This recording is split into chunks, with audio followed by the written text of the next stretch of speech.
Dr. Ariel Henry has become Haiti's new prime minister. He was sworn into office Tuesday, a day after the acting prime minister, Claude Joseph, announced he was relinquishing power. Henry, who's a neurosurgeon, was appointed by President Jovenel Moïse shortly before he was assassinated on July 7th. Both Joseph and Henry had claimed power following Moïse's death. Over the weekend, the United States and other members of the so-called core group threw its support behind Dr. Henry, who will become Haiti's 7th prime minister in 4 years. Claude Joseph will stay in the new government as foreign minister. On Monday, State Department spokesperson Ned Price defended the Biden administration's decision to back Henry. He was questioned by the Associated Press's Matt Lee. We are taking the side of the Haitian people. We're taking the side of the guy who was named but hadn't taken office. We are taking the side of the Haitian people. This is a dialogue that has been ongoing between various Haitian political stakeholders. Whether you want to admit it or not, there was a shift in what you had been saying prior to that statement. You were all in support of the acting prime minister, and then all of a sudden on Saturday, you and the other members of the core group came out in support of Mr. Henry. Matt, we are supporting the inclusive dialogue that Haiti's political actors are undertaking themselves. We're joined now by Monique Clesca, a Haitian pro-democracy advocate, usually based in Port-au-Prince. She worked for many years with the UN, including at UNICEF in Haiti for 15 years. She's joining us now from Washington, D.C., where she's just arrived from Port-au-Prince. Welcome to Democracy Now!, Monique. As you listen to this discussion in the United States about who will be the prime minister, who is the prime minister of Haiti after the assassination of the Haitian president, what are your thoughts and what are you calling for? Well, thank you. I'm very honored to be invited to Democracy Now! My thoughts after hearing Ned Price is they haven't talked to us. They haven't. What such arrogance of a State Department spokesman to say they are speaking on behalf of the Haitian people. No, I believe the Haitian people are able to speak for themselves. And we have been speaking for ourselves for the last 3 years during this crisis, demonstration after demonstration. How many demonstrators have been killed? No one listened to what we're saying. And now what we've been saying is, let us pause.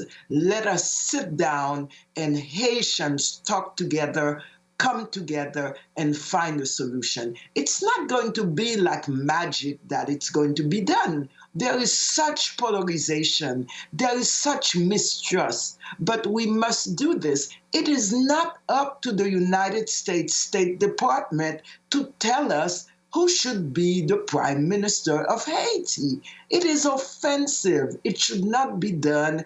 It is unacceptable. That is my reaction to this. And the Haitian people will not accept it. We will protest, we will fight, and we will continue to continue the fight to get a democracy, but not a democracy a la Jovenel, as Mr. Moïse had said before his unfortunate, brutal, and untimely death.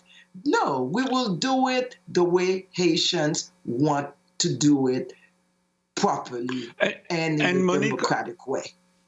Monique Clesca, I wanted to ask you why, in your sense, what is your sense of why Claude Joseph agreed to hand over power to Mr. Henry, to Ariel Henry, because it seems almost like who is less illegitimate, because they were both got their power from the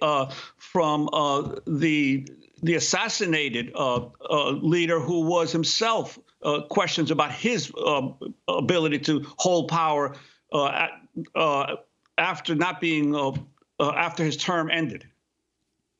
They are all illegitimate. Jovenel Moïse was illegitimate. He held power in a very autocratic way. He was a dictator. He should have left back in February. The Prime Minister Claude Joseph was illegitimate because he came from Jovenel Moïse. It's the same regime. Ariel Henry is illegitimate. They are all illegitimate. And that's what we're saying. Why did Ariel Henry decide to step aside? I have no idea. I have no idea who whispered anything in his ear. All we know is that before Jovenel Moïse's corpse was even cold, they were saying, the US and the UN were saying it should be Claude Joseph.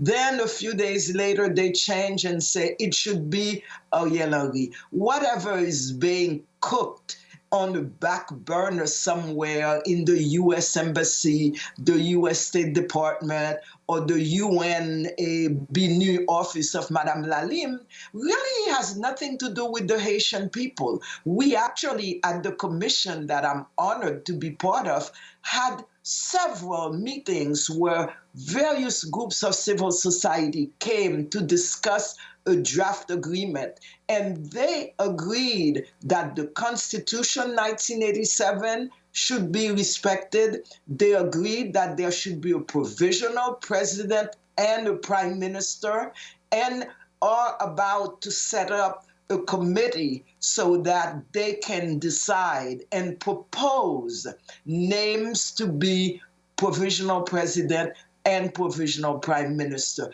And it has come from an elaborate, consensual process over the last 4 months with political parties and civil society. That is what we are saying. It is up to the Haitian people. And we cannot continue this way to have our sovereignty just stepped upon, not only by the United States government, but also by the UN and also by the likes of Ariel Henry and Claude Joseph, who await instructions from the State Department and from the U.S. Embassy rather than listen to us Haitian people. And this is what we're saying. Listen to our voices. That's what democracy is about. It's not taking something from the State Department, from a very arrogant spokesperson at the State Department who is saying, we're listening to the Haitian people. This is funny. The American embassy has not even called a commission. Not once have they called us to say, we would like to hear what you're saying. No, this is unacceptable.